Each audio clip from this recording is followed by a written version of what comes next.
Linux device drivers today. I haven't been to many of these meetings, but whenever I do come, I really enjoy the interaction that goes on at these meetings with people who are like-minded.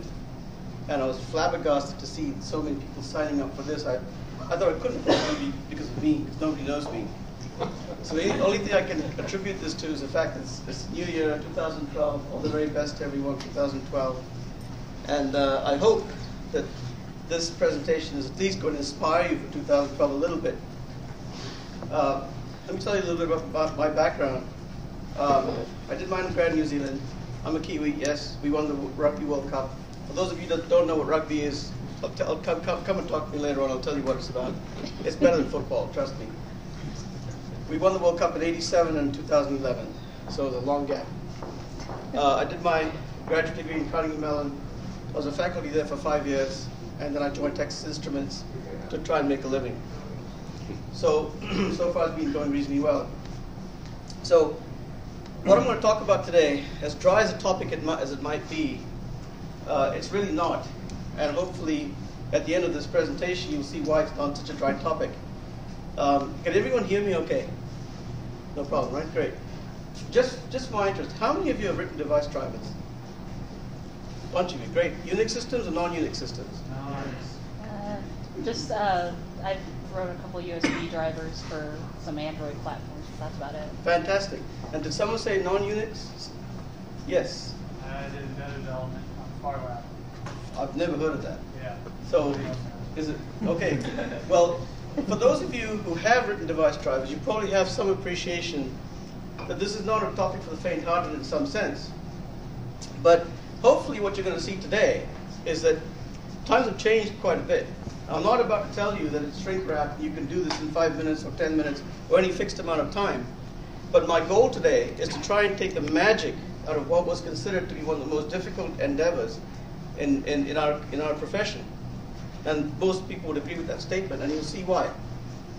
And so this is going to be fairly informal. I'm going to take a more narrative approach because this is not sitting in a class for an hour and a half and watching a bunch of slides from on a dry topic. If you have questions, you have comments, please join in. There's no formality as far as I'm concerned. And jump in and ask questions if you think you have any. So the overview today, the agenda, sorry, is I want to give you a very quick, when I say brief, I mean brief. I only have 20 slides. But I have lots of other information I think is also very important to share with you. But it's very important to understand the difference between an Android device driver and a Linux desktop device driver. And I believe in this very strongly. When you're running a device driver for Linux or anything else, it's always good to have a checklist because there's enough unknown out there that you don't want the stuff that you do know you should check to be encumbering your progress. In other words, if you know you've got to look at this and you know you've got to check this, check it. So I'm going to give you some idea of a checklist. The question is, how much do you really need to know about hardware? How many of you are terrified of hardware? Don't be afraid to show me your hands. Believe me, that's not unusual. In fact, I'm quite pleasantly surprised that there aren't very many. But a lot of people that I know are mortified by having to understand how hardware works. The good news is that you really don't have to know every little bit and piece of how hardware is designed. I was a hardware designer for 5 years before I started doing system architecture and system engineering. So, and I can truly understand when someone says, this intimidates me, I can see why. But for writing a device driver, it's not that bad. So, I'm going to show you how to get started debugging a Linux device driver in Android. Now, those of you that have been exposed to Microsoft operating systems might have come across this thing called WDN. Well, that's one of the most horrendous operating systems to write device drivers for, because to try and understand, to write the driver, debug it, test it, and then make it fit inside the operating system, that's an enormous task in itself. Driver event propagation to the Android application. What's not obvious when people talk about drivers, they think you write the driver, you get the data coming across the hardware-software boundary, you get it into the kernel, and then you're done. Guess what? You're done about 40% at that time. In my view, and by my definition, you're not done unless you get these events propagating all the way up to the user level, where the Android application can actually take advantage of these events, right? Does anyone have any questions so far? Okay. Then we're going to talk about how do you access these events from the Android user space. So now you've got them in the user space. What do? So you have someone on your team that just said, hey, I've got this driver, I've written it, everything's cool, now go use it. What do? Where do they look? Do they know? Do you know? Do you both need to know? Well, we'll talk about that a little bit, right? Texas Instruments, I work with TI. We have a tool called Code Composer Studio. Who has not heard of Code Composer Studio? A few people. Well, this version 5 allows you. It's Linux aware, it's OS aware, so you can actually look at a particular trace and understand what thread you're running in and debug the kernel with it. Okay. So we use CCS5 as one of the tools we use. So what's not on the agenda? No dinner tonight, apart from, at least I didn't think there was going to be dinner, so I've been proven wrong. We're not going to talk about the history of Linux. We're not talking about details of how Linux works. These are all great topics in their own right, but this is not the forum for it, right? How to build a Linux kernel for Android, how to create a NAND flash image. This is not a shrink wrap driver kit kind of thing, okay? But as I said, I hope you get enough information that you'll go away thinking, boy, if I had to write a Linux device driver, I have enough information to make it a really good start. I strongly believe in acknowledging people that help you. You won't know any of these characters probably, but you know, one thing I learned is nobody does work alone. It's done in collaboration. And some of these guys, although I wrote the code myself, these people were there as my consultants in various aspects to keep me on the straight and narrow, as they say, to make sure that I was doing the right things and I was making progress in the right direction, because there's lots of stuff I didn't know. And you have to have someone tell you, well, you don't have to really worry about that, or give you some guiding principles at times. And some of these people were very helpful to me. Okay, so let's jump into this picture right now. Am I going too fast? Is it okay? Speed's okay? Right. So let's take a look at a canonical Linux device driver. What you see here is hardware, and then you see a bunch of boundaries which show the software, and then you see user programs. Well, clearly this refers to the actual physical hardware that you're trying to write a device driver for, right? Look at this mess in here. So what I mentioned earlier on, that writing a device driver is not just a matter of hooking up the interrupts or polling the device or getting some data coming out of the hardware. That's great, that's wonderful. Now you have to worry in a typical desktop driver, you have to worry about, was it a character device or a block device? Do you have to have a buffer cache? Do you have to worry about file system? If it's not a file system, is it a little endian or a big endian? If it's a little endian here, is it a big endian when you pass it to the user, or is it the other way around? Do you have to worry about the schedule and memory management? Do you have to prioritize the actual device driver itself? In other words, does the operating system scheduler need to know anything about the driver? How do you do power management? All that kind of stuff, right? All of that stuff here goes in here. And then you have the system call interface. libc, for example, is a typical example. How do you export the interfaces of a driver to the user? Well, you do it through this interface right here. And then the user program, when you do an open, or if you go to /dev/ whatever, and on a desktop on a Linux system, you will see that there are handles that you can use to open devices and do things in the real world, right? This is what the topology of an Android Linux driver looks like. And you're going to see some stark differences. It's not just the color that I'm talking about here either. I'm referring to the fact that all of this stuff here is Android related, right? In the sense that it's the actual application level code that has to be aware of what's happening in the kernel by some mechanism. And you have somewhat the same kind of relationship, except there is now a separation between what happens in the driver and the Android framework and what happens when the user gets these events at the Java level. if you've seen a picture, which I don't like showing this picture of the Android, everyone has this wonderful picture of the Android framework and all the different boxes and all the different colors, and I'm sure you've seen it a million times. I don't need to show it to you here.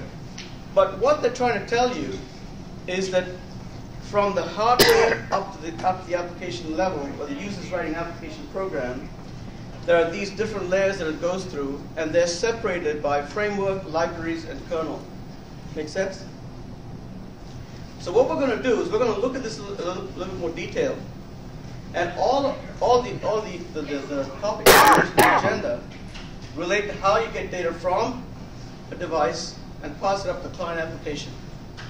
And we're going to use an optical touchpad driver, which is on my BlackBerry, or Android system, sorry, standard issue. What can I say? If you look at the little touchpad on a BlackBerry, that's the touchpad driver that I wrote for our device.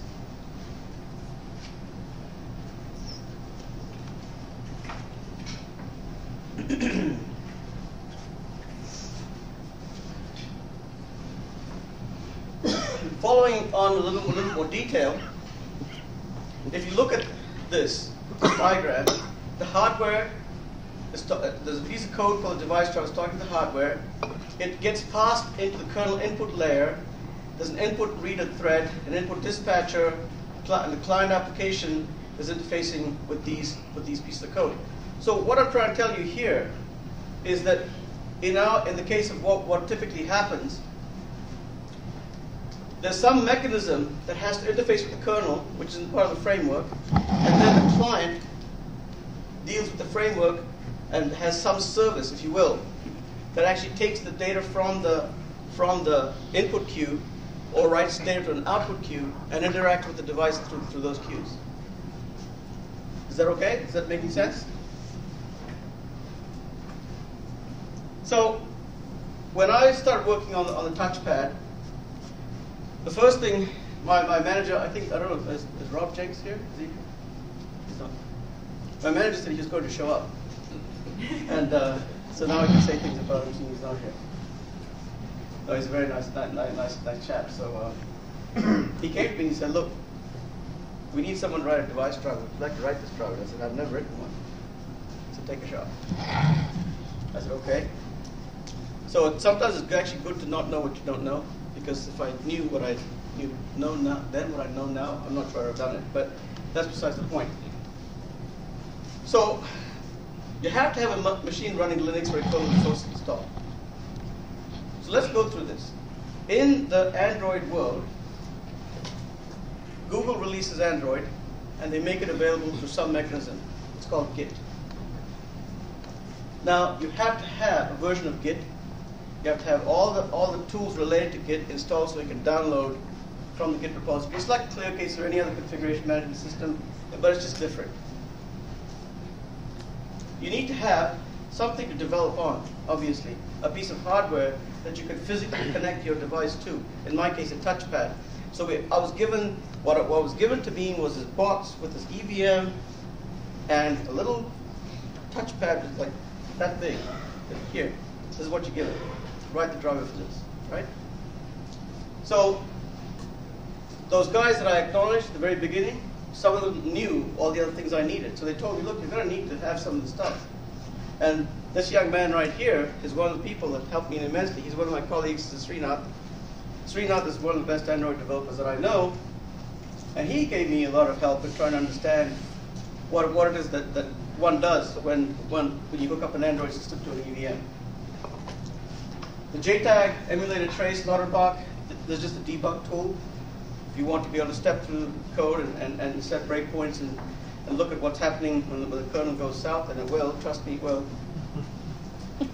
Hardware reference manuals. Look, as trivial as this may sound, you know, a lot of people may not realize this, but reading these things actually does help.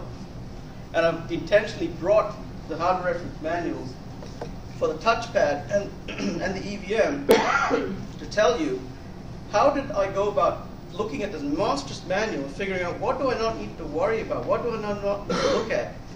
How many of you have faced that problem where you're looking, just give me a show of hands, you get this thick spec, you think, oh brother, What do I need to know about the spec? Right? You know, one of the things that divide and conquer, right? The British did this to India many years ago. That's besides the point. But, however, the main issue here is you have to know that you don't have to worrying about this very, very specific thing about a timing diagram that has no impact on your work, right? So what I'm going to do is I'm going to briefly go through this to give you an idea of how did I approach this. Because remember, I had not written a Linux driver in the past. Code Composer Studio version 5, PuTTY is a tool that allows you to connect from a PC to a Linux box. It's like a remote procedure call based tool that allows you to transfer files and have serial connection, so on and so forth. SD card reader and writer. Why do you think that was important? Anyone have an idea? I mean, I've obviously put it up there because I thought it was important. Why would I think that's important? You got the kernel on there? Right, but why do I care? It boots from that. It boots from that. Do you have any idea how many times I took the card out of my EVM, stuck it in my card reader, moved it to my PC, built the image, copied it over, put it back, rebooted my EVM. That's the procedure you're going to go through. That's the cycle. And as trivial as that may sound, if that takes you 6 minutes to do that, that determines how many debug sessions you're going to have in a day, 8-hour day. Right? I'm being real. I'm not exaggerating. And I had to think of it in those terms because you can't. You only have so much time in a day. So are there any questions about this previous slide? Do you think I've missed out anything, or do you think there's something should be there, or do you think something is too trivial, or I have no problem. Just don't throw things at me. That's all. Yes, go ahead. I do have a question. Did you guys add support for any of the ARM architectures that aren't an OMAP, or because I know it's Code Composer Studio is like half in the TI like controlled world, but just for if you had to write something for a Snapdragon or a Tegra device or one of the Marvel or Power B whatever that one is. That's a really good question. We in the Education Technology division to which we belong, we don't create the repository for the OMAP-based EVMs. The wireless team who create all that stuff, they're responsible for all that work. And I don't know the answer to your specific questions. I don't know if that infrastructure is there or not. But if you need have more information, we can talk afterwards. I can help you find that information.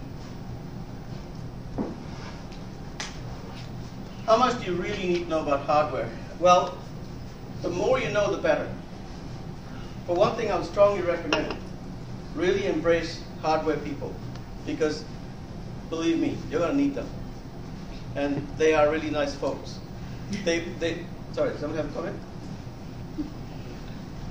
They will have all kinds of opinions as to whether it's easy or hard to write a device driver. Ultimately, the opinion doesn't matter. What matters is, can you communicate with them the problem you're having in a way that they can understand, and can you understand their answer, more importantly? Because if you don't understand what it is they're trying to tell you, you're going to go for a long period of time not making any progress. And as trivial as that may sound, this is a reason to know as much as you can about hardware, right? And if that's something you've got to spend time learning, then that's just what you've got to do, right? So you need to understand, how is this device hooked up to EVM? So for example, I'll show you a diagram later on in which, as I mentioned to you, I have this EVM, it's a raw board. Oh, that's nice. Looks brand new, it's lovely. And I put it up, and a version of Android is already flashed. I'm seeing this beautiful Android logo, and I'm seeing a bunch of stuff. Oh, nice. What do I do with this now? Well, I've got to figure out how to hook up the physical device, which is the touchpad, to the CVM. Right? What do I do next? Well, I've got to go speak to someone in the hardware group and tell them, I would like you to hook this up for me. Right? So can you imagine walking into someone's office and say, hey, Tom, can you hook this up for me? Say, here's a piece of tape, I've hooked it up, there it is, done. right? You've got to be more specific. You've got to say, look, I want to have this hooked up in this way because I'm going to do this, this, this, and this. Just in the fact that you have to go make that statement means that you have to have some understanding of what this EVM has on it, what the board that you've been given, what capability does it have that you need in order to be able to hook up a touchpad, right? So in and of itself, you are forced to understand hardware much more than you probably thought you needed. You need to know how to read a schematic, because what's going to happen is the hardware guys are going to take a schematic and they're going to tell you why this particular pin has this pull-up resistor, pull-down resistor, or whatever the case may be, right?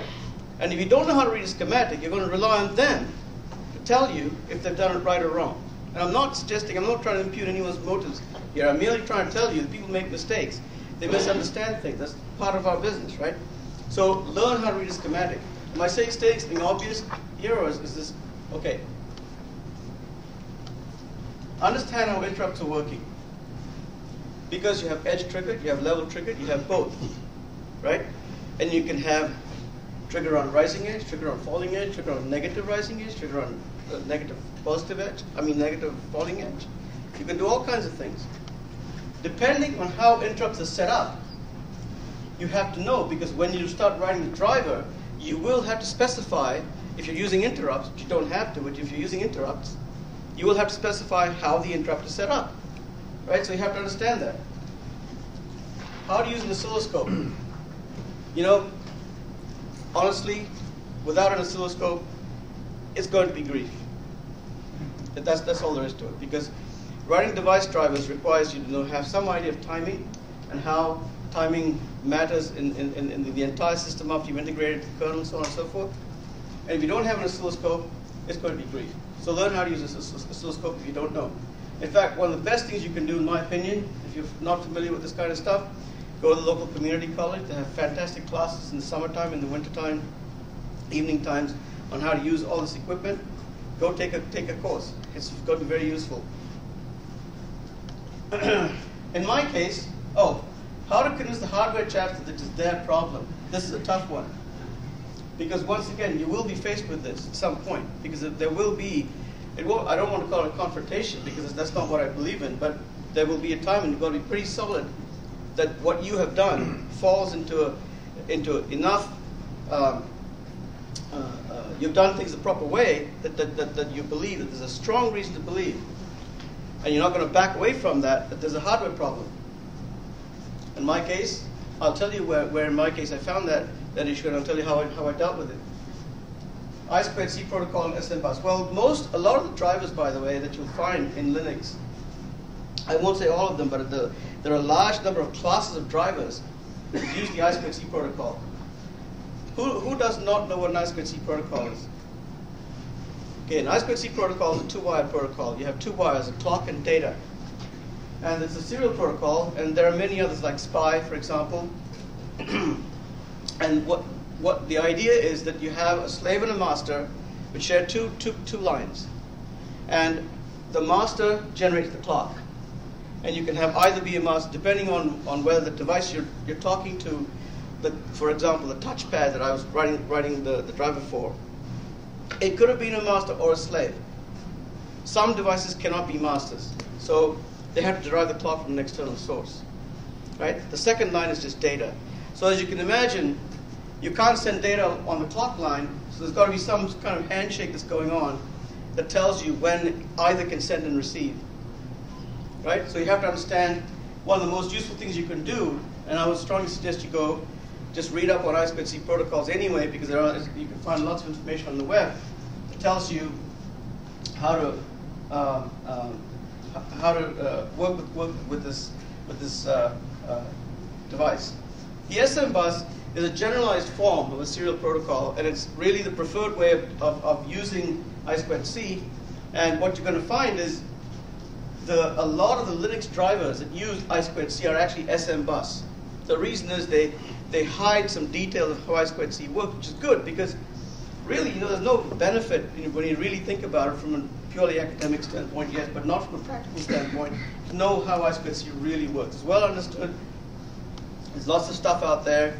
If you can just use the SM bus protocol which does a lot of the handshaking for you, then you're better off doing it. And I eventually did it, but I didn't know at the time what SMBus was, so I looked at I2C and all that good stuff. Don't be intimidated by it. I know I've said a lot of things that probably make you intimidated, but don't. It's just a matter of time. Just get in there. Don't have doubts. Just go in there and ask questions, understand what you need to understand, and go in and figure out what you don't know and ask the right questions. So, as I promised, it's time to get real. What does that mean? We're going to look at some code. We're going to look at some other stuff. Because, I could sit here, I could tell you all the theory. One of the problems that I had when I started working on this was my manager said to me, he's a really nice guy, and he said to me, you know what, Prithvi, go read Safari books online. Who's got Safari books online accounts? That's another great thing to have, by the way, if you're allowed to have it. It's got a dearth of knowledge, right? You can sit there and read Safari books online till cows come home. But I'll guarantee you one thing right now. Not a single book on Linux device drivers will tell you what I'm telling you today. They will tell you how, at the very high level, a device driver needs to be written. But if you go from that point and try and write a device driver, there's this massive gap. And the reason is, it's not possible to write this kind of stuff unless you actually talk about a specific device. You have specific examples, and they'll give you high-level guidelines. And that's great. I'm not impugning any of them. I'm just telling you that, unfortunately, this is not one of those topics that you can go read a textbook and write it and do the work. Okay. So at this point, what I'm going to try and do, if my computer lets me, is I'm going to try and bring up, promise.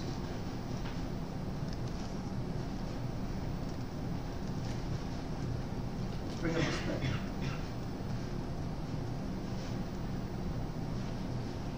Okay, so here's a spec for the Avago optical finger navigation ADBS A350.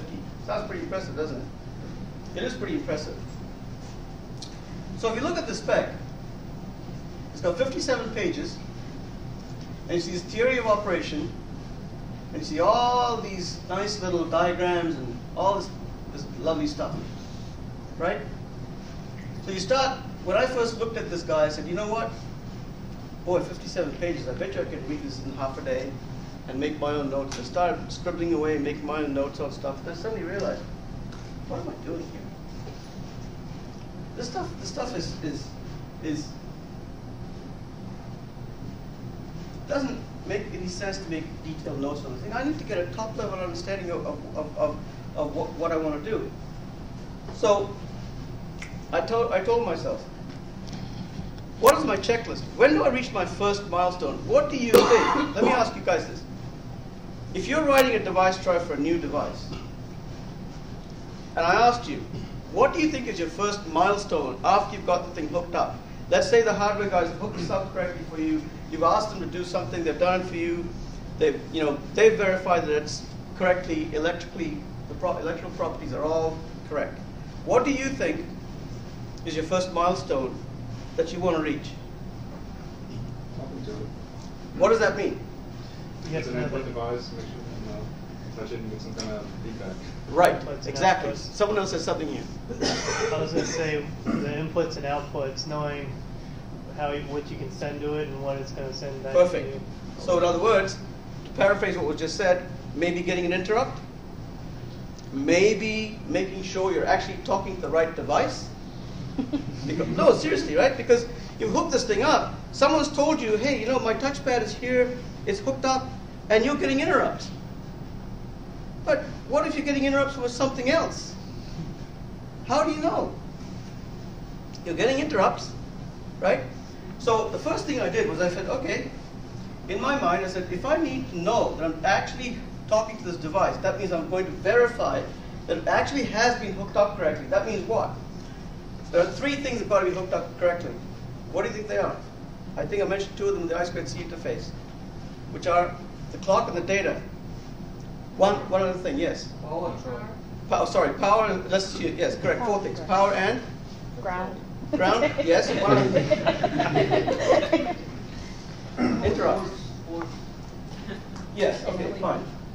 So now let's assume that those are things you've got connected, and you start reading this thing. Well, the first thing I did was I went to this description and I said, okay, what are all the different pins and what are the different capabilities that this thing can have? And somewhere in here, if I can find it, there's a thing called device ID. If I can find it.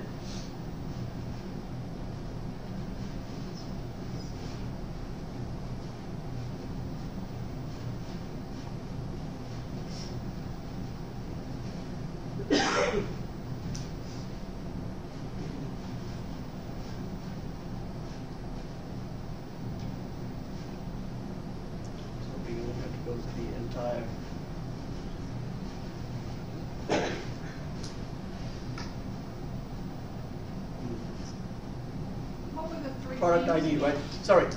What were the three things again? I didn't catch what they The clock line, the S clock, the S data line, the power and ground, and the interrupt line. So notice that if you look at this is really important. The register set that you have to read and write from on a device. So obviously something has got to be done with these guys. Right? So even if I do nothing else, the most basic thing I've got to be able to do is identify that if I write to address 00, if I send out address 00 on the data line on the I2C SM bus, and I read it back a time later, what should I see? 88. Right? If I don't see it, guess what? I'm not talking to anything that I know. I'm not talking to my device. So then I realized, you know what? I'm really going to focus on that. I don't care about anything else. I couldn't care less about any functionality. I don't need to worry about reading any more of the spec at this time, because as long as I'm not getting to this point, nothing else I do matters. Everybody agree? Yeah. So what I want you to take away from this is a big spec. It's a great spec. It gives you a lot of good information. But the first thing I would focus on is understand the registers and what they do and why you need them. And what I'm going to show you later on is, our business is like this, right? All of us are engineers. We know the tricks that engineering can play on you. It's mind-bending at best. The bottom line is there's a particular order in which you have to be able to program this blasted thing to get it to do anything. And of course, they don't tell you that part. They just tell you, here, yes? Yeah, is this something like you have to almost like push the register you want to talk to, and then you talk to the register? Yes. It continues. Yes. Like that? So that's a really good question. One of the things that you glean if you read the spec is that if I was to say, the SDA, remember there are only two lines in the I2C. One is clock, one is data. So if you want to send a command to an address, to do something on an address, you've got to first give it the address and then give it the command. I want to do read on address 0. And then you've got to wait. Now, what I didn't know when I started doing this was I was sending out address 0 and I was doing a read. Why the hell am I not getting back 88? I'm getting garbage. Why am I not getting an interrupt? Well, the reason was I actually wasn't doing a read. I wasn't issuing a read command. So the actual spec says only when you read the contents of address 00 will you actually get the interrupt. Okay? It's a subtlety that you have to read. You have to know how to read a spec, which is like originally said. You must know how to read spec. You must know a little bit about hardware, and you have to have some ideas. Now, unfortunately, my hardware experience goes back to doing stuff at the RTL level. Now, this is from so I wasn't as well versed in looking at a spec from a device like this. And I was, oh gosh, I really need to understand some subtleties here. And I was caught in a slightly difficult place for a while. So let me get back now to the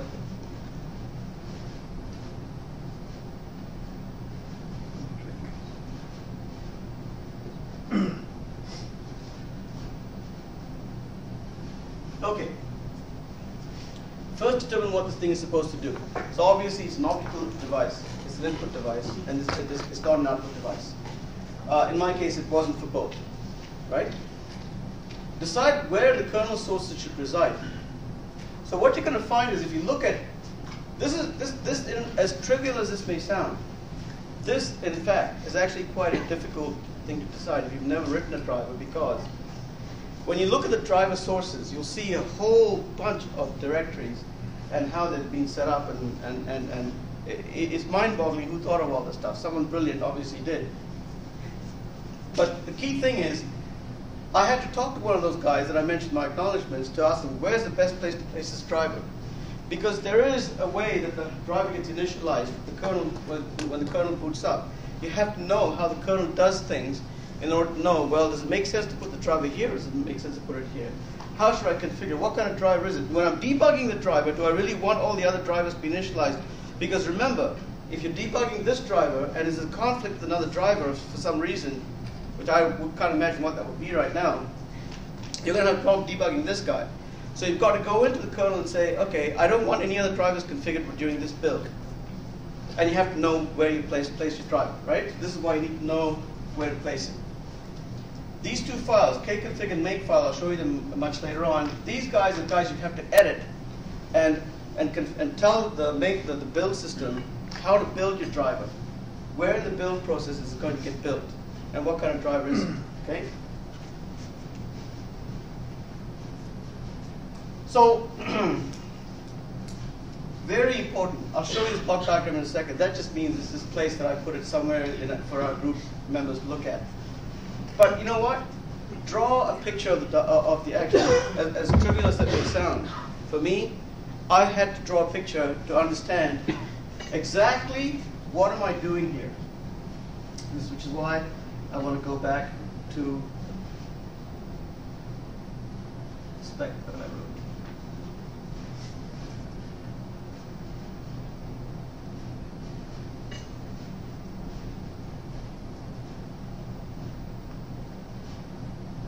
This picture right here. This picture describes what I've been talking about for the last 15 minutes or so. And perhaps I should have put this up earlier on, but they say picture speaks 1,000 words, right? This is my OMAP device. And, sorry? I'll try. I do.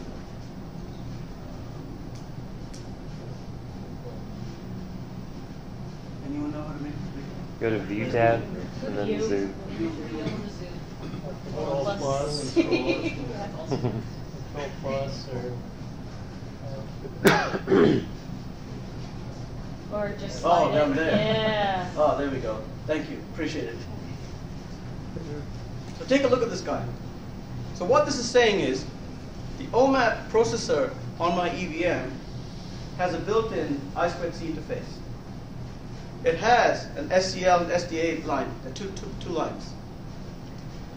There is obviously has to be an I2C interface that's built in to the touchpad, right? Now, and it has, it's obviously SCL and SDA lines. And look at this GPIO. What this is saying is the interrupt line coming out of the optical touchpad is connected to a GPIO line, a general purpose IO line on the OMAP device. Most microprocessors that are designed have GPIO lines for precisely that purpose, general purpose IO. There is one complication, however. Pins are very expensive on chips. They're probably the most expensive part of a piece of silicon. So what do? They try and multiplex them and use them for different things. They're software multiplexed. And so that adds a level of complexity when you're trying to do something like this, because you have to understand how is that done. So when we actually look at the spec, I'm going to show you how to read a spec, an interrupt spec, and understand how this is actually hooked up inside, so you know that when you write the software, you're talking to the right interrupt, and things are happening the way they should happen. Right? And the theory of operation, you want to read that, or you may have already read it.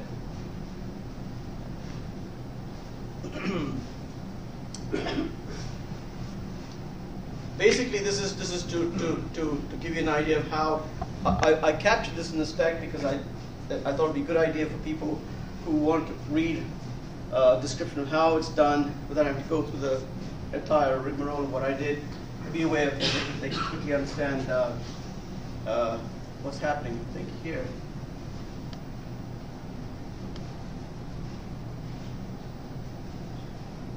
What this is saying is specific to this device. So I'm not going to spend a lot of time on this, but seeing it's up there, all I'm trying to do here is I'm trying to explain when you actually get an event, what do you have to do with that event? What do you have to care about? You've got to care about the fact it generates an X and Y coordinate, and how do you get those X and Y coordinates? What do you do with them? Okay, and what's being read, and what's being transferred up and higher up.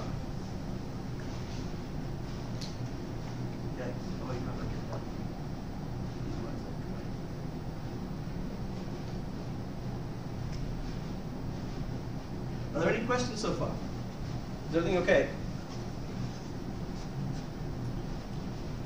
Is it too dry? Not too dry? Okay. Good news. There are Safari books online does have some merit. Don't get me wrong. Those books have some value. I just don't think they have as much value that I'd be willing to go pay for one of them. That's all. Right? That's the message I'm trying to get across. Google's obviously a great place to look for information. Tons and tons of information writing drivers for Linux. Not necessarily for Android, but Linux in general. There's a wonderful file in the kernel directory called documentation that has an incredible amount of information. So the good news is I'd rather go read this than read this, because it's going to tell you things that you really need to know about the Linux kernel and Android development that are much more practical and pragmatic than what this tells you. Okay? Look at other in-kernel drivers in Linux. Really, the best way you can understand how something is done is go and study another Linux driver and understand how it was done and why it was done.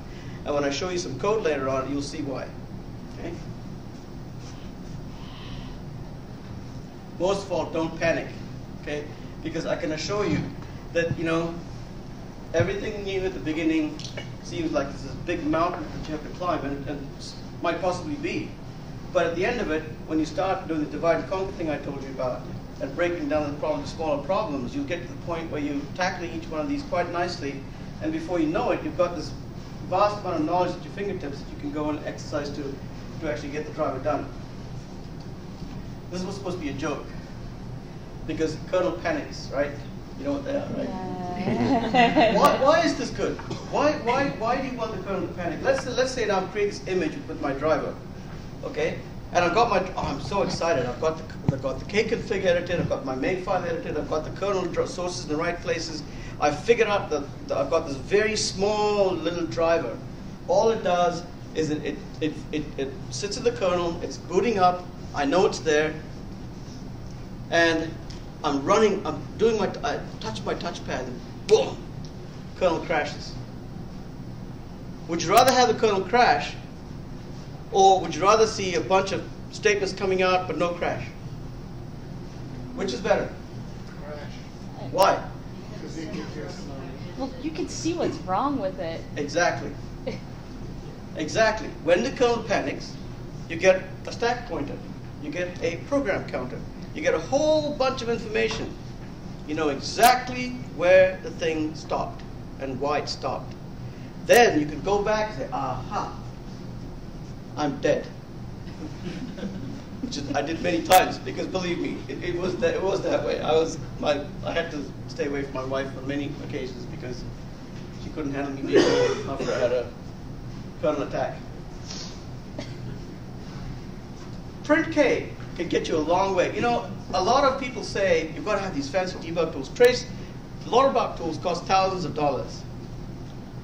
Emulators cost thousands of dollars. You have to spend an inordinate amount of time trying to figure out how to use the blessed things, right? I'm not an expert in using trace tools and stuff like that. I like my print statements, and I try and do as much as I can with print statements. U-boot is very useful, but requires some. What this means is, as part of the kernel Android Linux build, there's a capability where you can put significant amount of information in this thing called U-boot that tells you what's happening in the kernel, it tells you what's happening with the driver. So you can go look at it and figure out, okay, did I get my interrupts? Did I get data coming out? Did I get my device registered? Is the driver actually in the kernel? You can look at all that stuff. DebugFS is the capability that when you go in the kernel, you can add code in the kernel, data structures, which are well-known data structures with well-known APIs, to use them, that allow you to log what's happening at different points in the kernel. That means, notice why now understanding how the kernel works and all that kind of stuff is important, because from a debug standpoint, if you know all this stuff, you can accelerate your development of debug time. What this means is the .config in the kernel directory allows you to output various kernel driver messages. That means you can decide what information do you want from the kernel by going into this thing called .config and setting it up, saying I want a lot of information, or I want a short amount, whatever. You want some very brief kinds of messages, or you want all kinds of detailed information from the kernel. Now, when you've developed the kernel and you've got data in, you've got the driver in the kernel that's coming up, how do you know that you're getting interrupts? Well, you can look, if you actually go into, when you set up a developer system for Android and you have your serial line connected and you have the way of actually running this thing called ADB, the Android debugger, you can go look on the device in the directory called /proc to see if you're getting interrupts. So one of the first things I did was, hey, you know what? If I'm getting interrupts, I should see the interrupt count increase. For every interrupt I get, I should see the count increase, which is one of my debug methods. So once I saw that interrupts were getting in there, I said, aha, good. I'm seeing a correlation. The number of times I hit the optical touchpad with the count increasing, right? Look for events in the dev input event X. So do you recall at the very beginning I showed a slide of the Android stack and how events were being propagated up to the user level? And I mentioned this thing called the dev input event X. That is the queue that takes data from the hardware to the kernel, through the framework, to the libraries, and puts it in the queue that the Android application can pick up. That's how, if I was to say to Srinath, can you take my driver and actually do something with it? He would be looking at an API and the Java side, which Android publishes at android.org, that tells you how to look at that input queue for this device. So every device has a specific input queue that's dedicated for that device. That's how he would know this is the event coming from this guy, not from some other guy. Code Composer Studio is obviously very useful, but I haven't really used it that much.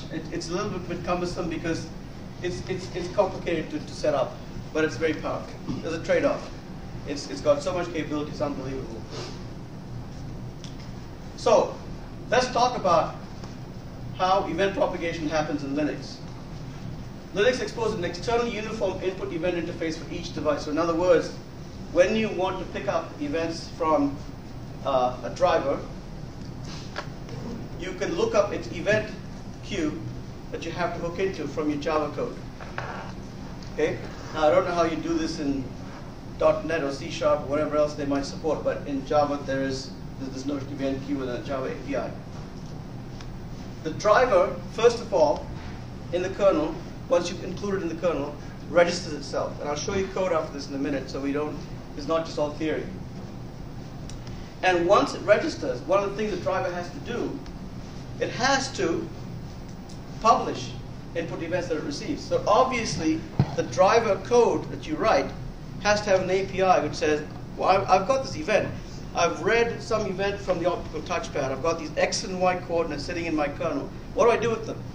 Well, I've got to do something by sending it back up to the framework level somehow. And there's an API for that. I'll show you that API.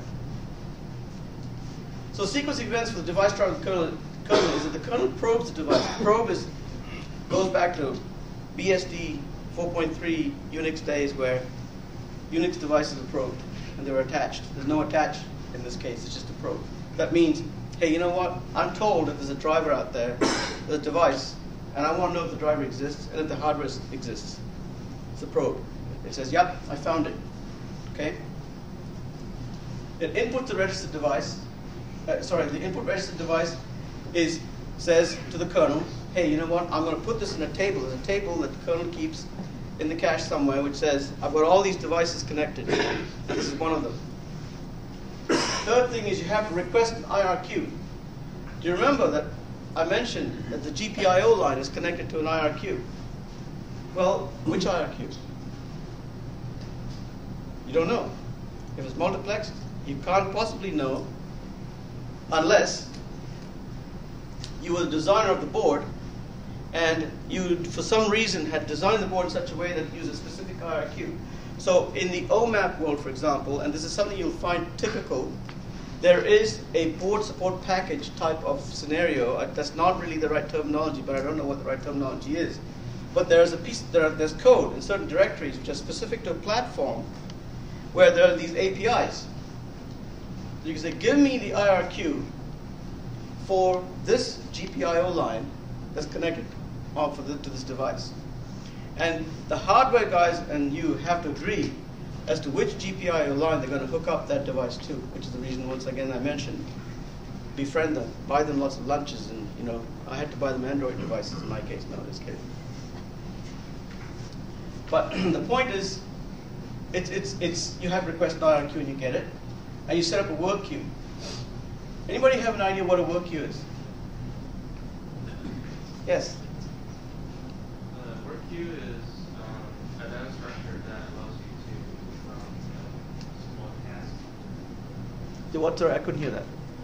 The work queue is the work rate. Exactly. Excellent, because look, this is something I had no idea about. I didn't know. Well, I thought to myself, hey, you know what, this is pretty okay, because I've got my data now, I'm getting interrupts, I pass it up to the kernel, I'm done. No, it doesn't work like that way. Remember the original picture I showed with the scheduler? You have when you want your driver to play nice with the other drivers in the system, you think the Linux guys, Linus Torvalds, actually trusts any one of us? Absolutely not. Believe me, he actually looks at every one of these. If I now want to send this driver to the repository, he scrutinizes the driver. He will read the code of the driver and determine whether it's okay for it to sit in his Linux repository. Okay? So what they've come up with is the notion that when you get data from a driver and you want to pass it up to the upper layers, you can't just make the call and say, gone, it's gone. No. You do it, but it gets queued. So when the kernel scheduler decides it's okay to propagate that data up to the user, then it gets propagated based on kernel scheduling. And this work queue is intended for that purpose. Okay? Okay, so let's do this.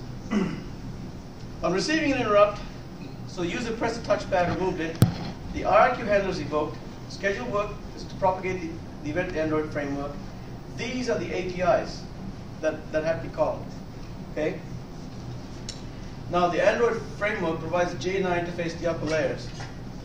Oh, I meant to mention to you, one of the reasons that I think this whole paradigm is so cool is because I don't know of any other case where you work with Java, where you work with C, we have a Java JNI interface, and you get to work with kernel sources, and you get to work with all kinds. I mean, everything's available to you. There's nothing that's blocking you from doing anything you want and shooting yourself in the foot nicely, which I think is a good thing to do, because shooting yourself in the foot means that you'll hobble for a while, but you'll recover and then you'll learn from it, right?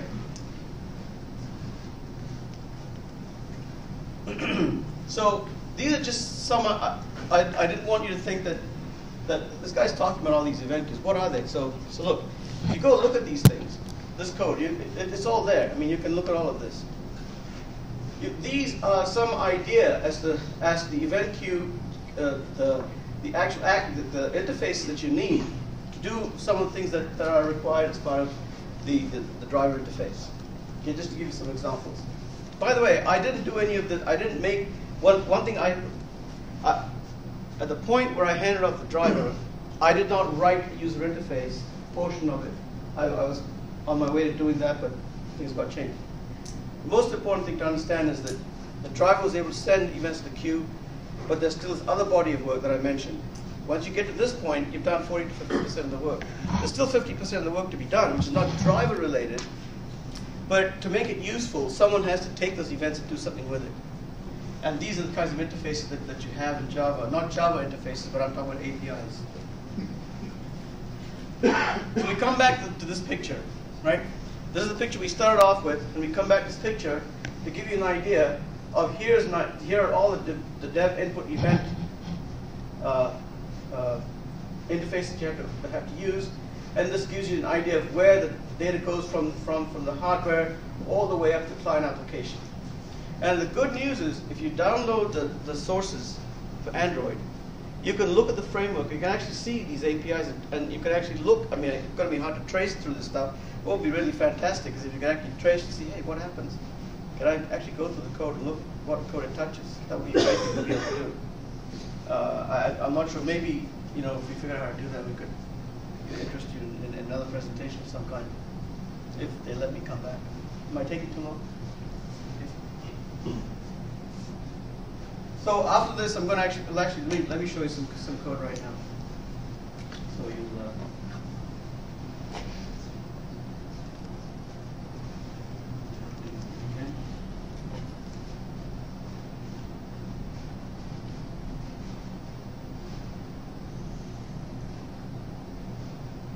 Okay, so here's an example of when you start looking at the drivers. And if you go to any Linux driver that uses the I2C, you'll see this. This is just to give you an idea that there's no smoke and mirrors here, and this is actually real. Notice that there's a structure that you have to tell it. What IRQ am I using? And notice that it has this thing called OMAP to GPIO IRQ 163, right? So I did that because I talked to the guy who hooked up this thing to me. He said, use GPIO 163. That was what he told me. He had done his job perfectly fine. I had no clue that there's an API called OMAP to GPIO IRQ 163 that I had to use. That's what I mean when I tell you that you have to spend some time understanding what's there in the kernel, what's in the hardware, the spec. It is quite challenging, but it's not obviously impossible.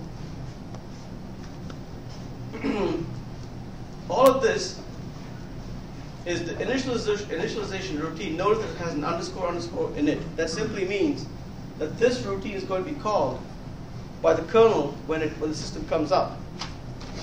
And it's going to go through a whole bunch of stuff. Let's not worry about what's in there right now. But the fact is it's going to eventually call OMAP register I2C bus.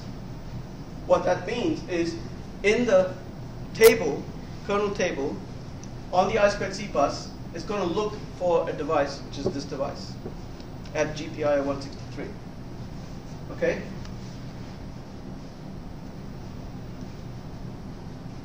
Now, these functions, when you look at the kernel drivers, you'll see a lot of commonality between drivers. Any I2C driver will have code that looks very similar. And then there'll be ones that you just have to write for yourself that are not common to other drivers. And this is just to give you an example of what I had to do. Register orange Avago write register byte simply means that, you know what, instead of having to write this painful code that's strewn up all across the driver that goes and writes hex values to register, I just wrote a function that says, I'll give it a value, you do the hard work of doing the handshake. Right? That's what this thing does. Work function, I'll show you the work function in a second.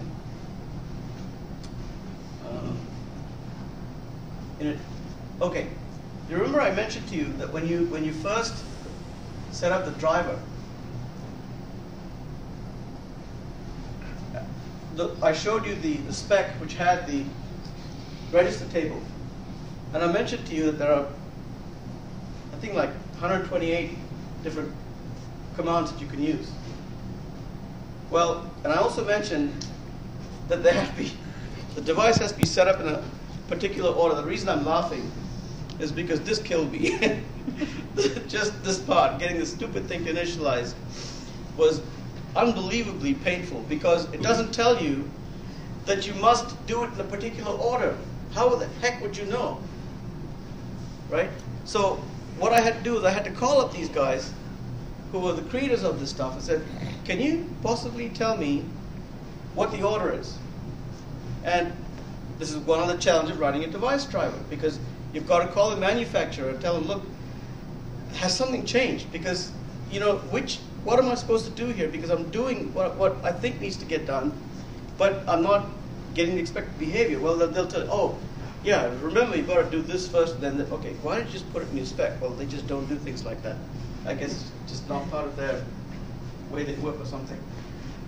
So this initialization function you have to be careful of things like that when you initialize the device.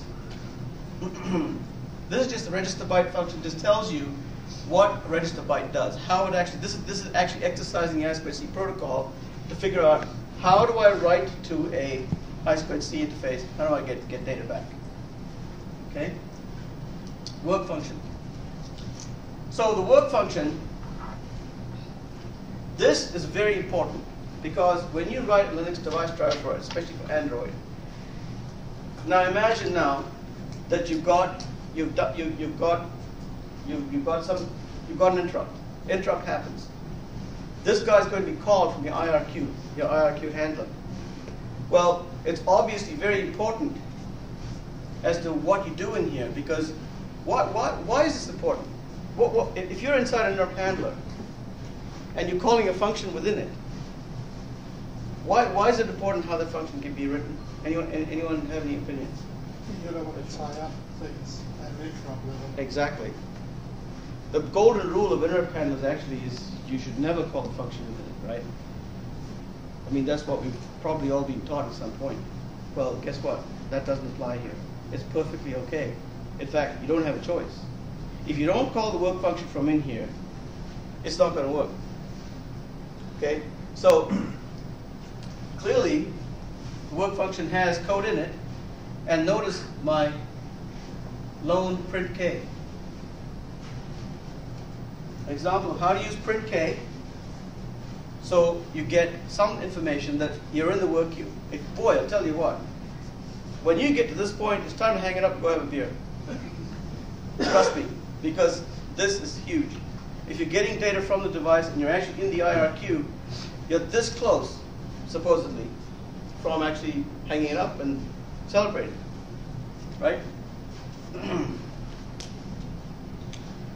Of course, you have to interpret what functionality happens. So a touchpad, did you press it? Was it a long press?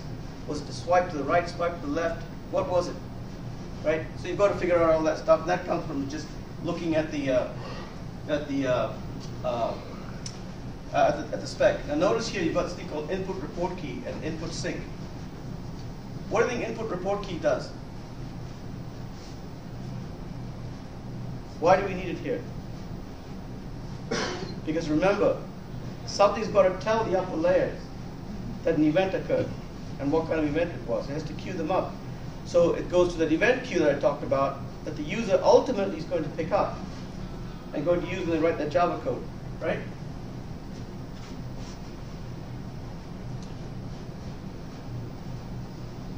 Here's another input report key. See that? It's all over the place. The input sync, basically what that does is it's like a flush, if you will, in a file operation. Input sync simply means, you know, I'm done with all these events. I'm not going to send you any more events for now. You can flush this queue and send what I sent you to the upper layers. That's what, it's a crude way of putting it, I guess, but that's pretty much what it is. Come on to that, okay. So, I'm almost done, Jennifer.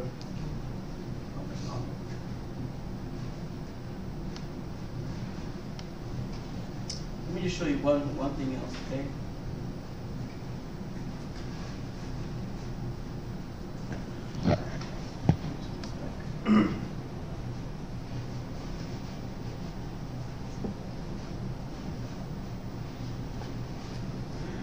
Here's an example of the interrupt spec of the OMAP device. And once again, you know, the problem is that you get, you know, people are well-intentioned most of the time. They tell you, hey, you know what? Oh, you need this. Here's the spec.